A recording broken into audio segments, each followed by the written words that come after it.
Again, class, Matt Kingle, the Fort Worth Star-Telegram, joined by veteran NFL writer Miss Shireen Williams Gigum of the Fort Worth Star-Telegram, which also covers the Dallas Cowboys. Shireen, a week from tonight is the NFL Draft. Is there any way that Texas A&M, your fellow Aggie, Myles Garrett, doesn't go #1 overall to the Cleveland Browns, thus securing his career going nowhere fast?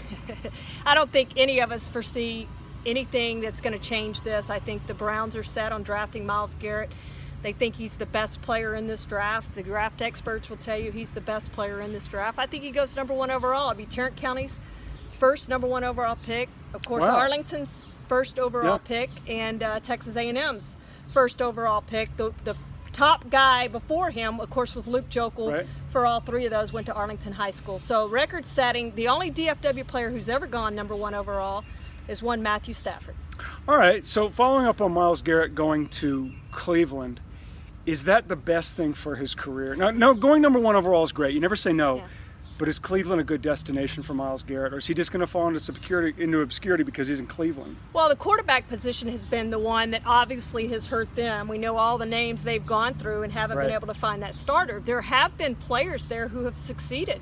Look at Joe Thomas, for how long he's been there, and still one of the best left tackles in football, and probably going to be a future Hall of Famer. Yeah, but you know, Shireen, how many people know that?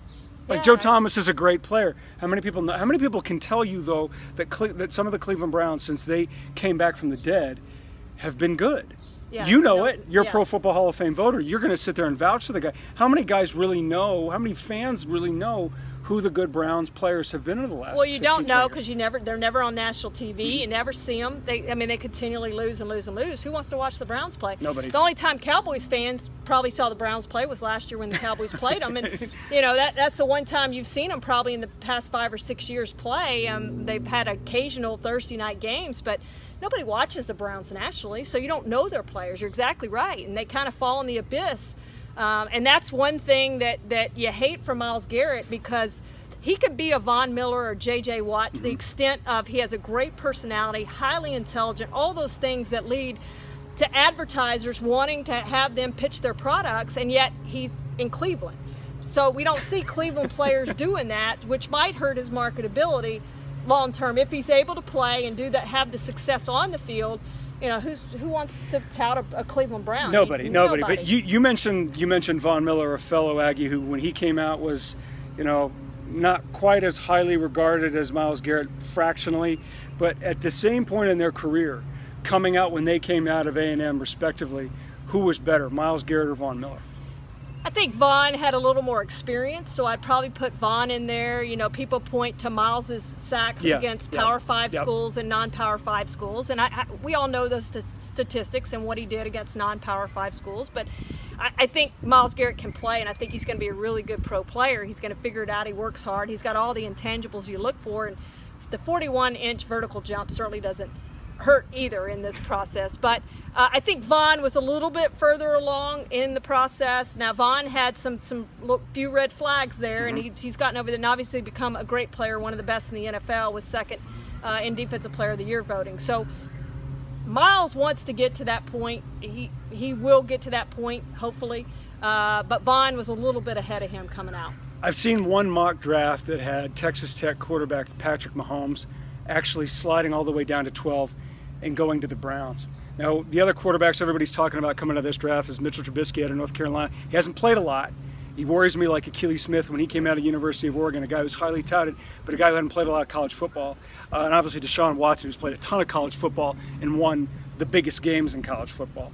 Where does Patrick Mahomes fit in that, and could he be a Brown? Well, they love him, and these teams, his stock has risen as this process has gone along, and teams have fallen in love with him. And I think that says a lot about him, because I think he spent a lot of time on the dry erase board, behind the scenes, not on the football field. Everybody knows what he can do on the football field.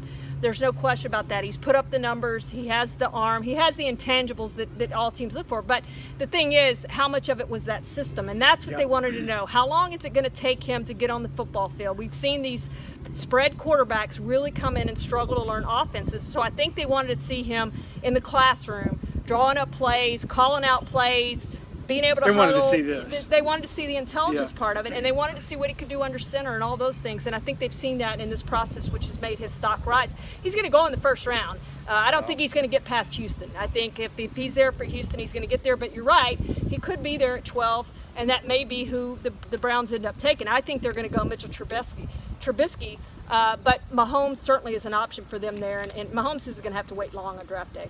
Dallas Cowboys select obviously at the bottom of the first round. Everybody talks about, you've talked about it, we've all said their need is got to get a defensive lineman, somebody in the front seven. If they take that position, is it a reach? Is there going to be a good, legit, high second round grade? Because all the first round grade players will be gone by that point. There's usually, what, 20? Yeah. So they'll be gone by that point. But whomever it is that they take, if they get a front seven or a defensive line player, is that going to be a good pick or is it going to be a reach? Well, I do think there's going to be some defensive linemen there. This draft is deep in edge pass rushers, and Charles Harris from Missouri. The Cowboys have made it known they really like him. T.J. Watt. They brought in a bunch of names, and Derek Barnett surely will be gone. The Tennessee pass rusher. They brought him in for a visit. He probably is not going to be there, but there will be one of those guys that they brought in if that's the direction that they want to go. Look, they just need to draft the top defensive player on their draft board at that point. Does he become a starter right away? Whether And it's he a has to safety, a become- linebacker, yeah, or a you defensive have to lineman? get a starter out of this draft. You lost 7 players off of your defense, and your God. defense wasn't that good to Right. begin with. You made 36 sacks, you made 9 interceptions, and then you lost those 7 players, including 4 out of the secondary. So whether it's a defensive lineman or a safety or a corner, whoever that top-rated guy is, that's who you need to go get. All right, the one player everybody's talked about with great curiosity is Michigan linebacker, safety, whatever, Jabril Peppers. Is he a first-round player?